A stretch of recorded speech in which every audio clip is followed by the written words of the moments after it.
როგორია პოლიტიკური ვითარება სადავო არჩევნებიდან თითქმის 1 თვის თავზე. ანუ მას შემდეგ, რაც 26 ოქტომბერს დაემატა საქართველოს ევროპული გზიდან ოფიციალურად გადაყვანაც. ივანიშვილის რეპრესიულ მანქანას განსაკუთრებული სიჩქარე აქვს აკრეფილი, ჯერ კიდევ 1 თვის წინ თუ პოლიტიკის ანალიტიკოსები ამბობდნენ, რომ ოცნების გამარჯვების შემთხვევაში ჩვენ ვნახავდით ნელ დღეებს რუსეთისკენ, კრემლის გაკვეთილი ოლიგარქმა უსწრაფესად გადაიწერა და FSB-ს კარგად გამოცდილი რეპრესიული პრაქტიკაც გამოსცადა საკუთარი ქვეყნის მოსახლეობაზე. და მაინც ივანიშვილის გუნდი კრიზისის სპირალშია შესული. დეკემბრის პირველ კვირაში სურათი ასეთი იყო, რაც მეტად იზრდებოდა ქვეყნის პოლიტიკური იზოლაცია, მით მეტ რეპრესიულ მეთოდს მიმართავდა ოლიგარქი. რაც მეტად იზრდებოდა წმეხი ქვეყნის მოქალაქეებზე, მით მეტად იზრდებოდა პროტესტი ქუჩაში. ოცნება ამტკიცებდა, რომ ყველაფერს აკონტროლებდა, მაგრამ თავს ვერ მალავდა საჯარო სამსახურებში ეროზიის ნიშნები, ასევე მზარდი პროტესტი ბიზნეს სექტორში. ეს ამ დრომდე ჩვენ არ გვინახავს. ერთის მხრივ ოლიგარქმა ქვეყანაში წამება, ადამიანების გატაცება, საპოლიციო რეიდები, არაადამიანური მოპყრობა, აქცია ორკვირიან რუტინად, მეორეს მხრივ მაკრონის ზარის შემდეგ ივანიშვილი ცდილობს შექმნას ტაქტიკური უკანდახევის ილუზია, ივაჭროს პატიმრებით, რომ კვლავ შეინარჩუნოს სტატუს-კვო. რამდენად გამოუვა მას ეს და რა გზავნილები ისმის დასავლეთის მხრიდან, რამდენად შესაბამისია ეს გზავნილები ამ თემებზე ვისაუბრებთ გადაცემის ამ ნაწილში. ამ წუთებში კი სტრასბურგისკენ მიფრინავს საქართველოს პრეზიდენტი საულმე ზურაბიშვილი, ის ევროპარლამენტის ხდომას ხვალ დაესწრება და ევროდეპუტატებს სიტყვითაც მიმართავს. ზურაბიშვილი სტრასბურგში ევროპარლამენტის პრეზიდენტმა რობერტა მეცოლამ პერსონალურად მიიწვია. პრეზიდენტს ოცნების კალენდრის მიხედვით ვადა 29 დეკემბერს ეწურება. თუმცა ის წასვლას არ აპირებს და მაინც ეს სავარაუდოდ ერთ-ერთი ბოლო სიტყვით მიმართვა იქნება საულმე ზურაბიშვილისთვის ამ რანგში. მაშინ როცა პრეზიდენტი სტრასბურგისკენ მიფრინავს და ისიქ სასურველი სტუმარია, ბრიუსელმა დიპლომატიური წითელი ბარათი აჩვენა ივანიშვილის მთელ პოლიტიკურ ელიტას.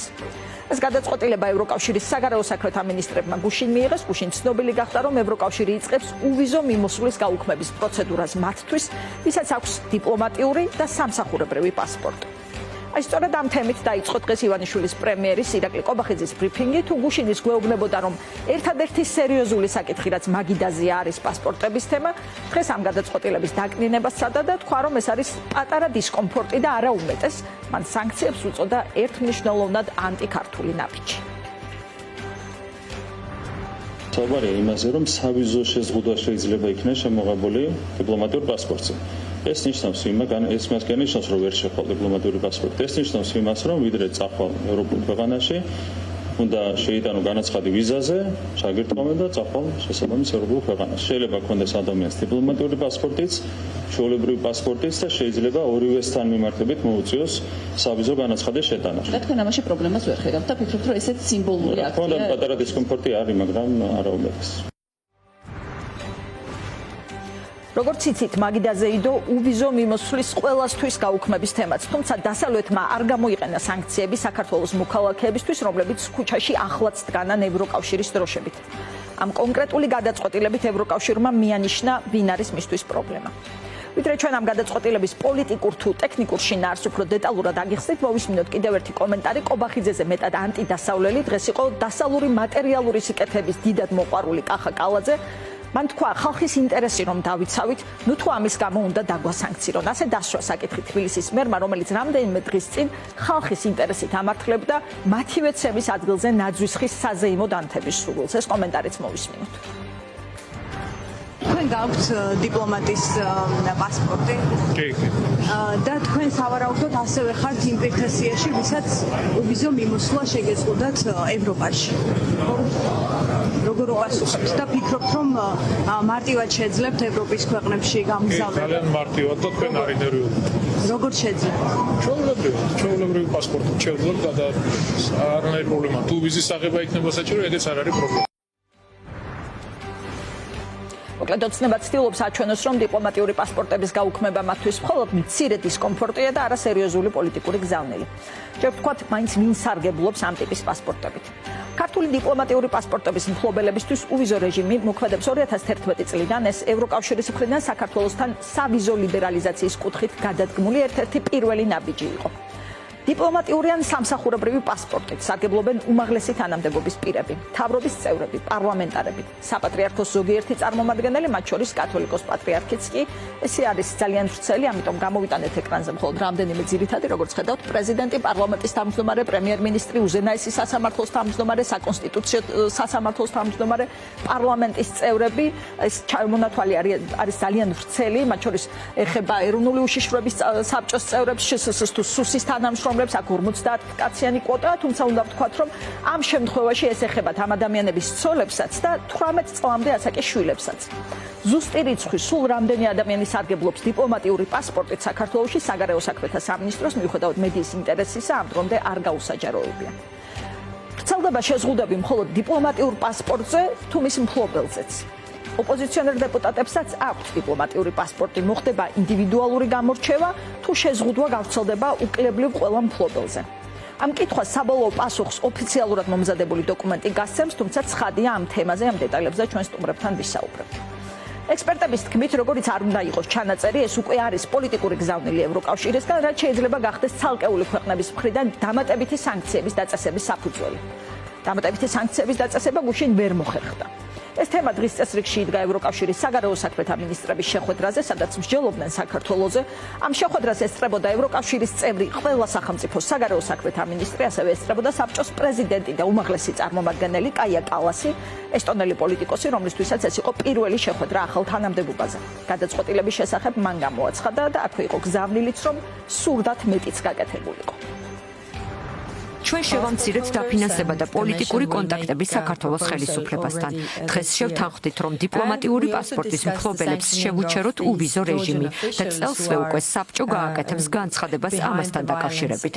ასევე ვისაუბრეთ სანქციების შემოღების საკითხზე ხელისუფლების იმ წარმომადგენლების წინააღმდეგ, რომლებიც მშვიდობიანი დემონსტრანტების წინააღმდეგ ძალადობის უკან დგანან.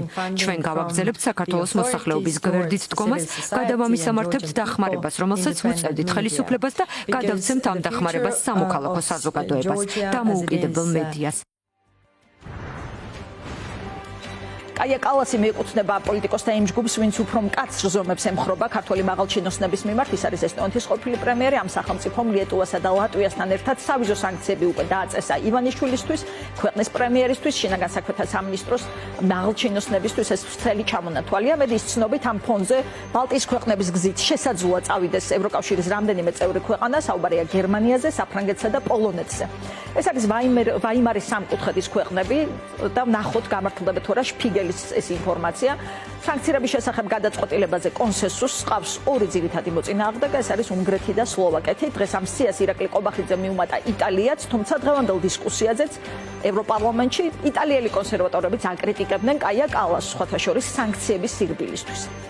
დაუბრუნდეთ ქვეყნის პრემიერის სხვა გზავნილებს. ყობახიძის მისია დღეს იყო ოცნების ელექტორატის და მისი მხარდამჭერი ბიზნესის დამშვიდება. იმის წარმოჩენა, რომ ყველაფერი არის კარგად და არსებობს კალენდარზე ერთი მნიშვნელოვანი თარიღი, ეს არის 20 იანვარი, ანუ ტრამპის ინაუგურაცია. ხელისუფლება, რომელიც მუდმივად აპელირებს, რომ ვერავის ჩარევს მის სუვერენიტეტში, პარალელურად ამბობს, რომ როგორც ტრამპი იტყვის, იქნება ისე. ყობახიძემ აღიარა, რომ ქვეყანაში ახლა არის ეკონომიკური პრობლემები, ოღონდ თქვა, რომ ეს არის მოკლევადიანი ეფექტი. თქვა, რომ ლარის დევალვაცია ნამდვილად იყო, მაგრამ ეროვნული ბანკის ინტერვენციის გარეშე შეჩერდა, რადგან ვითარება დასტაბილურდა. ყველაფერი არის კარგად, მაიდანი ჩავარდა, გარეთ დარჩა 100 კაცი, მანიპულაციის მთელი კასკადი მოვისმინეთ დღეს. აქვე გავიგეთ, რომ ივანიშვილის პრემიერი შეხვდა 20-მდე ბიზნესმენს. ჩვენ დავამშვიდეთ ბიზნესმენები, ვიხარით, რომ მაიდანი უკვე იყო ჩავარდნილი, ან ჩავარდებოდა, როცა შეხვდით იმის და მიხედვით. და ვხარით ის, რომ ყველაფერი იქნებოდა ძალიან კარგად. ჩვენ როცა ვეუბნებით ბიზნესს, რომ რაღაც ასე მოხდება, რაღაც იქნება კარგად, მათ ჩვენ გვეჯერათ, იმიტომ რომ სამჯერ დავპირდით და სამჯერვე შევასრულეთ. ეს მეოთხე დაპირებაც აუცილებლად შესრულდება. კითხვა ეს იყო, აი რა ხდება იმ შემთხვევაში, თუ ტრამპმაც ვერ გაამართლა თქვენი იმედები? რა ვიცი, ატომური ბომბი რო დაგვეცეს, ამ შემთხვევაში რა ხდება? უარესის იმედი გქონდეს ახაც, ხო? გვაქვს უარესის იმედი ყველაფერში. ატომური ბომბი რო დაგვეცეს უცბად, აი რა ვქნათ მე, რა ხდება? მოკლედ ამ დიალოგიდანაც ცხადია, რომ ოცნება მხარდამჭერ ბიზნესმენებს ყვეპავს ტრამპთან დალაგების დაპირებით, რა საფუძველი აქვს ამას, რა ის ქვეყანას თუ ეკონომიკური კრიზისი გაღრმავდება, ამაზეც ცხადია ვიბჯერებთ დღეს რეპლიკისთვის თქვათ, რომ ეს კითხვა-პასუხი იყო ჟურნალისტ თელარა გელანტიასთან წინა ჯერზე ივანიშვილის პრემიერი მისგან დაჟინებით ითხოვდა აღიარებას, დღეს უთხრა ასეთი ფრაზა: ბოლოს ჩვენ დავმეგობრდებით. ეს მაშინ როცა კობახიძე მეგობრების მტრად გადაქცევის დიდო სტატიუფროა. და ბოლოს მიუხედავად რეპრესიების გაცხადებული ქრონიკისა, უფრთხის თუ არა ოცნება სანქციებს შტატების მხრიდან, ამ შემთხვევაში ბაიდენის ადმინისტრაციისგან. გუშინ კიდევ ერთი განცხადება გააკეთა მეთიუ მილერმა, სახელმწიფო დეპარტამენტის სპიკერმა, ფაქტობრივად მონიშნა ფინანსური სანქციების კონკრეტული ვადა რამდენიმე კვირა. თქვენ ნახეთ, რომ პარასკევს 20 ახალი სავიზო შეზღუდვა დავაწესეთ მათ წინააღმდეგ, ვინც მთავრობასთან არიან კავშირში, რომლებიც პასუხისმგებელნი არიან ქვეყანაში დემოკრატიისთვის ძირის გამოთხრაზე. როგორც განცხადებაში ნათლად თქვით, ჩვენ გვაქვს სხვა სანქციებიც, რომელთა გამოცხადებასაც უახლოეს კვირებში ვგეგმავთ. ეს არ არის ის, რისი გაკეთებაც ერთ ღამეში შეიძლება. უნდა დარწმუნდე, რომ ამას კანონის შესაბამისად აკეთებ და სწორედ ამაზე ვმუშაობთ ახლა. დაუბრუნდეთ პრემიერის გზავნილებს და კიდევ ერთ ფრაგმენტზე შევჩერდეთ, ვინ შეიძლებოდა ყოფილიყო კობახიძის სამიზნე დღეს მედიის რადიკალების ნაცების თუ დასავლეთის გვერდით, არც მეტი არც ნაკლები ვეტერანი ფეხბურთელი შოთა არველაძე. ივანიშვილის პრემიერს გულზე მოხვდა მისი მკაფიო სამოქალაქო პოზიცია, კობახიძემ მასად შესთავაზა დიალოგი, ვიდრე ამ კომენტარს მოისმენთ, მანამდე გეტყვით, რომ ბოლო ერთი კვირა ოცნების ლიდერებმა დაიწყეს იმის აღიარება, რომ ვინც გარეთ დგას, იქ არიან გულწრფელებიც, არიან შეცდომაში შეყვანილებიც, ეს დაიწყო წულკიანმა, აქვე იყო შეთავაზება, რომ ამ ახალგაზრდებთან არის საჭირო, კობახიძემ როგორც ჩანს გამოარჩია ავტორიტეტი, ვისთანაც ამ საკითხებზე საუბარი სურს. კონკრეტული ადამიანები გამოდიან ხოლმე აქციებზე და არავინ არ გველაპარაკება, ასეთი განცხადებებით გამოდიან, რატომ არ ესაუბრებიან ამ ხალხს, გამოდიოდა მაგალითად თორსები შოთა არველაძე აქციაზე და მან განაცხადა, რომ ხელისუფლება არ უსმენს და არ ელაპარაკება ხალხს. როცა ჩვენ ორი კვირა მაშინ უკვე ვიმეორებდით იმას, რომ სად ვიყავით ნებისმიერ ფორმატში, მათ შორის საჯარო ფორმატშიც, საჯარო დისკუსიისთვის. მოვიდა შოთა არველაძე, წამოიყენოს ვისიც შეერა, ვისი კომპეტენცияსაც შეერა, დავსხდეთ და ვილაპარაკოთ.